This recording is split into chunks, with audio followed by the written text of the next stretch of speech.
Adani ports, Adani enterprises, આ બંને માટે અદાની એન્ટરપ્રાઇઝિસ અત્યારે જોઈએ તપન 2200ના લેવલ્સ પર લગભગ ડેઝ હાઈ પર સ્ટોક આપણને પહોંચ્યું છે. વેરેઝ અદાની પોર્ટ્સ જોઈએ આટલા સેશન્સને અને ઇનફેક્ટ ગઈકાલે પણ જોઈએ મજબૂતી બાદ આજે પ્રોફિટ બુકિંગ આપણને જોવા મળી રહ્યું છે એ સ્ટોકમાં. પરંતુ જ્યારે ફંડામેન્ટલી જાણવું હોય આ બંને કંપની ક્યાં ફંડામેન્ટલ્સ વધારે સ્ટ્રોંગ છે, એન્ટરપ્રાઇઝિસ કે અદાની પોર્ટ્સમાં?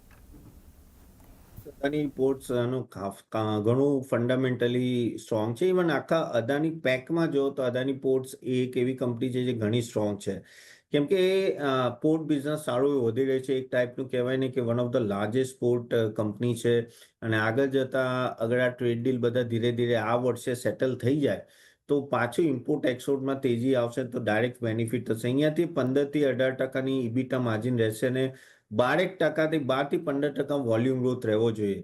અને મેઇન વસ્તુ શું છે કે અદાની પોર્ટ્સનું બેકવર્ડ ઇન્ટિગ્રેશન સારું છે. એટલે એમનું એક સાથે આખું તમને લોજિસ્ટિકથી માંડીને વેરહાઉસથી માંડીને ઇવન ટ્રાન્સપોર્ટેશન બધું લિંક છે. એના લીધે કંપનીને ઘણો ફાયદો થાય છે. ઓલમોસ્ટ 500+ MMTની કેપેસિટી છે અને ઇન્ટરનેશનલ પોર્ટ પણ ઘણા એક્વાયર કરી રહ્યા છે. તો અને ધીરે ધીરે હવે ડેટનું પણ રિડક્શન થઈ રહ્યું છે. તો આ ઘણા પોઝિટિવ છે.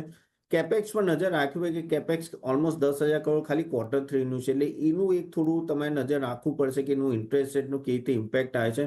બાકી મને એવું લાગે છે કે અહીંયાથી એમનું વોલ્યુમ ગ્રોથ સારું રહેશે. એટલે માર્જિનમાં ધીરે ધીરે અગર વધારો થાય તો આ કંપની સારું પ્રોફિટ આપી શકે છે. So compare to Adani Enterprise I think Adani port is much better company. Adani એન્ટરપ્રાઇઝનું એક જ જે ડ્રોબેક છે કે એ કોંગ્લોમરેન્ટ છે, એની અંદર બધી જ કંપનીઓ આવે છે.